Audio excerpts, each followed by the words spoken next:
ప్రతి ప్రశ్నకి సమాధానం అనేది ఉండనే ఉన్నది. కాబట్టి ఆ ప్రశ్నలు వచ్చినప్పుడు సరైనటువంటి వ్యక్తిని అడగాలి. ఆ వ్యక్తి ద్వారా ప్రశ్నలకు సమాధానం మనం తెలుసుకోవాలి. ఒక ప్రశ్న సమాధానం దొరకనంత వరకు అది బలంగా ఉంటుంది. సమాధానం దొరికింది అని అంటే సమాధానమే బలంగా అవుతుంది. కాబట్టి ఏదో ప్రశ్న అడిగేసాను, ఇవాళ రోజు నేను పెద్ద ప్రశ్న అడిగేశాను కాబట్టి ఇంకా నాకంటే గొప్పవాళ్ళు లేడు, నాకంటే మేధావి లేడు అని అనుకోకూడదు. చాలామంది అలా అనుకుంటూ ఉంటారు. ఏం చేస్తుంటారు అని అంటే రకరకాల ప్రశ్నలు వేసేసి, చూసారా మేము ఇన్ని ప్రశ్నలు అడిగేశాము, నేను చాలా బుద్ధిమంతుడిని, ఈ ప్రశ్నలకు వీళ్ళ వల్ల సమాధానం చెప్పడం కుదరదు అని వాడే నిర్ణయం చేసేస్తాడు.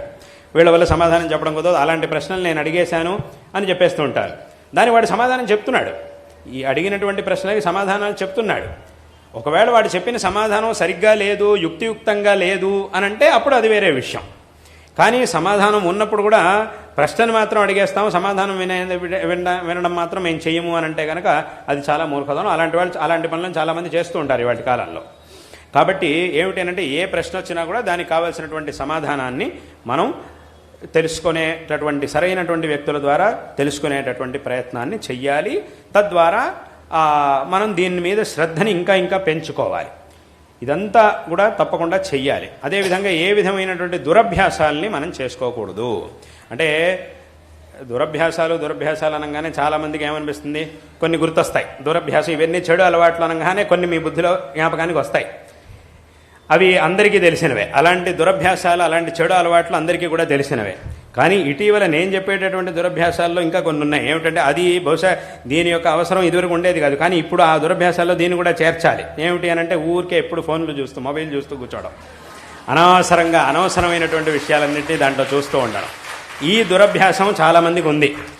ఇది కూడా చాలా హానికారకంగానే ఉంది. ఎందుకంటే ఇదివరకు ఆ పట్టీలో ఇవి ఉండేవి కావు, కానీ ఇప్పుడు దీన్ని కూడా చేర్చాల్సి వచ్చింది. ఇవి ఆ దురభ్యాసాలు అనగానే కొన్ని గుర్తొస్తాయి. ముఖ్యంగా 4-5 గుర్తొస్తాయి మనకి దురభ్యాసం. ఆ 4-5తో పాటు 5వ దానిగాను అథవా 6వ దానిగాను దీన్ని కూడా చేర్చాలి. ఎందుకంటే ఇది అంత హానికారకంగా ఉంది కాబట్టి. ఇక్కడ ఏమిటి, ఇక్కడ ఎవరిది తప్పు, ఈ వస్తువుని తయారు చేసిన వాడిది తప్పు కాదు, దాన్ని ఉపయోగించేటటువంటి వాడిది తప్పు. ఎందుకంటే ఏ వస్తువైనా కూడా లోకంలో దానికి సదుపయోగం ఉంటుంది, దురుపయోగం ఉంటుంది, రెండూ ఉంటాయి. కానీ సదుపయోగం చేయడం అనేది మన యొక్క కర్తవ్యం. అన్ని వస్తువులు సదుపయోగం దురుపయోగం అనేది ఈ ప్రపంచంలో ప్రతి ఒక్క వస్తువుకి ఉంటుంది. కానీ సరైనటువంటి వివేకంతో సదుపయోగం చేసుకోవాలి, దురుపయోగాన్ని ఎప్పుడు కూడా చేయకూడదు. కాబట్టి ఈ సాధనాలన్నీ ఏవైతే ఉన్నాయో వీటిలో అవసరం మనిషికి చాలా ఉంది. దానివల్లే ఎన్నో వ్యవహారాలు క్షణాల మీద ఎన్నో జరుగుతున్నాయి. కాబట్టి దానివల్ల చాలా ఉపయోగం కలుగుతోంది. కానీ ఉపయోగాన్ని పొందాలి తప్ప దురుపయోగాన్ని పొందకూడదు. ఆ దురుపయోగాన్ని కలిగించేటటువంటి పనులని చేయకూడదు. ఈ విషయాన్ని అందరూ కూడా, ముఖ్యంగా యువత చాలా స్పష్టంగా ఈ విషయాల్ని తెలుసుకోవాలి. యువత తెలుసుకోవాలి, పెద్దవాళ్ళు కూడా తెలుసుకోవాల్సిందే. ఎందుకంటే ఆ పెద్దవాళ్ళు కూడా అలవాట్లనే ఉన్నాయి. కాబట్టి అందులోనూ ముఖ్యంగా యువత అంటే పెద్దవాళ్ళు ఏమవుతుందంటే వాళ్ళు పెద్దవాళ్ళు అయ్యారు కాబట్టి వాళ్ళ అనుభవాన్ని పొందినటువంటి వాళ్ళు కాబట్టి దీని ప్రభావం ఎక్కువ వాళ్ళ మీద చూపించదు. వాళ్ళు ఉపయోగించినా కూడా ఎక్కువ దీని ప్రభావం వాళ్ళ మీద ఉండకపోవచ్చు. కానీ ఆ యువత యొక్క మనస్సు ఏదైతే ఉందో, చిన్నపిల్లలు కానీ యువత కానీ వాళ్ళ మనస్సు అనేది ఏదైతే ఉందో అది ఇంకా వికాసాన్ని చెందవలసినటువంటి మనస్సుది. కాబట్టి అటువంటి ఆ వికాసాన్ని పొందేటటువంటి అవస్థలో గనక దానికి ఏదైనా ఇబ్బంది కలిగింది, విఘాతం కలిగింది అంటే ఇంకా వికాసాన్ని పొందడం అనేది ఆగిపోతుంది. ఇప్పుడు ఒక విత్తనం ఉంది, ఆ విత్తనాన్ని నాటినప్పుడు దాని నుంచి ఒక విత్తనం చక్కగా ఉన్నప్పుడు దాన్ని నాటి నీళ్లు పోస్తే అప్పుడేమవుతుంది, దాని నుంచి అది మొలకెత్తుతుంది, దాని నుంచి మొక్క పెరుగుతుంది, త్వరగా పెద్ద చెట్టు అవుతుంది, మనకి ఫలాన్ని ఇస్తుంది. అదే ఆ విత్తనాన్ని కనుక ఒకసారి మంటల మీద కాల్చి దాన్ని కనుక నాటితే అప్పుడు ఏమవుతుంది, దాని నుంచి అంకురం అనేది పుట్టదు. అది చక్కగా ఉన్నప్పుడు దాని నుంచి ఒకసారి మంటల్లో పడేసి కొంచెం కాలిన తర్వాత మళ్ళీ దాన్ని తీసి ఆ కాలిపోయిన విత్తనాన్ని తెచ్చి నాటామనుకోండి, అప్పుడేముంది, దాని నుంచి అంకురం అనేది పుట్టదు, మొలకెత్తదు అది. ఎందుకంటే అది కాలిపోయింది, అక్కడికి అయిపోయింది దాని పరిస్థితి. అదేవిధంగా అవుతుంది. ఈ చెడు అలవాట్ల వల్ల మన యొక్క బుద్ధికి ఇటువంటి విఘాతం కలుగుతుంది. అక్కడికి ఆ వికాసానికి చాలా పెద్ద ప్రతిబంధకం అనేది ఏర్పడుతుంది. కాబట్టి ఇటువంటి చెడభ్యాసాలని మానేయాలి.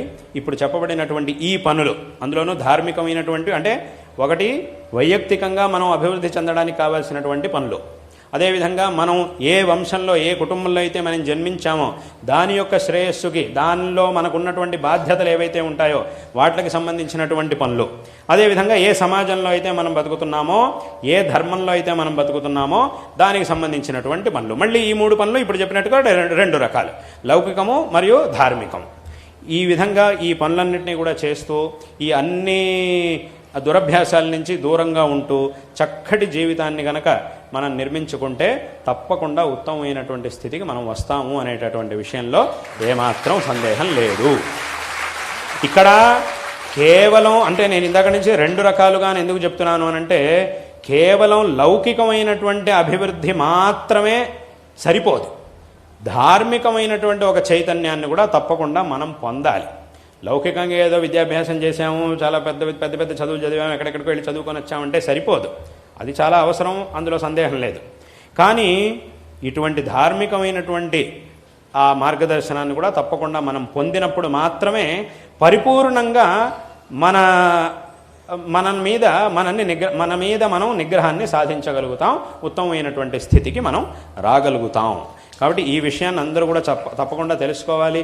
భగవంతుడు అందరికీ కూడా చక్కటి బుద్ధిశక్తిని ఇచ్చాడు, మీ అందరికీ కూడా చక్కటి కుటుంబాన్ని ఇచ్చాడు, చక్కటి తల్లిదండ్రులను ఇచ్చాడు, చక్కటి కుటుంబాన్ని ఇచ్చాడు, చక్కటి బుద్ధిశక్తిని ఇచ్చాడు. వీటన్నిటినీ కూడా భగవంతుడు ఇచ్చాడు. ఎందుకంటే లోకంలో కనుక మనం చూస్తే ఇవి కూడా లేనటువంటి వాళ్ళు ఎంతోమంది ఉన్నారు, చాలా కష్టమైనటువంటి పరిస్థితిలో ఉండేవాళ్ళు ఎంతోమంది ఉన్నారు. కాబట్టి అలా పోలిస్తే కనుక మనందరికీ కూడా మీ అందరికీ కూడా చాలా మంచి ఒక వాతావరణాన్ని భగవంతుడు ప్రసాదించాడు. కాబట్టి ఇటువంటి పరిస్థితిలో చక్కగా చదువుకోవాలి, చక్కగా సాధన చెయ్యాలి. కొన్నిసార్లు ఏమవుతుందంటే మనం చేసినటువంటి సాధనకి తగినంత ఫలం ఆ సమయానికి లభించకపోవచ్చు. అంటే చాలామంది ఏమడుగుతుంటారు నా దగ్గర అనంటే, ముఖ్యంగా చాలామంది పిల్లలు యువత నా దగ్గర ఎప్పుడు కూడా అడిగేటటువంటి ప్రశ్న ఏమిటి అనంటే, మేము ఎంత చదువుకున్నా కూడా మాకు రావట్లేదండి, ఏం చేయాలి అని అడుగుతుంటారు.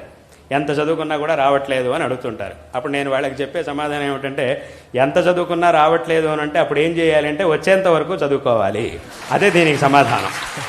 ఎంత చదువుకున్నా రావట్లేదు ఏం చేయాలి అని అంటే అప్పుడు ఏం చేయాలి, వచ్చేంత వరకు చదవాలి అనేది దీనికి సమాధానం. అంతకంటే ఇంకా సమాధానం చెప్పలేము. అయితే ఏమవుతుందంటే కొంతమందికి ఒకసారి చదువుకుంటే వచ్చేస్తుంది, కొంతమంది 4 సార్లు చదవాలి, కొంతమంది 10 సార్లు చదవాలి, కొంతమందికి 15 సార్లు చదవాలి. ఆ 15 సార్లు చదవాల్సిన వాడికి 15 సార్లు చదివితేనే వస్తుంది, వాడికి ఒకసారి చదివితే వాడికి రాదు. 10 సార్లు చదివినా కూడా 15 సార్లు చదివితేనే వాడికి వస్తుంది. ఎందుకంటే వాడి సామర్థ్యం అది. ఈ సామర్థ్యం అనేది ఒక్కొక్కరికి ఒక్కో రకంగా ఉంటుంది.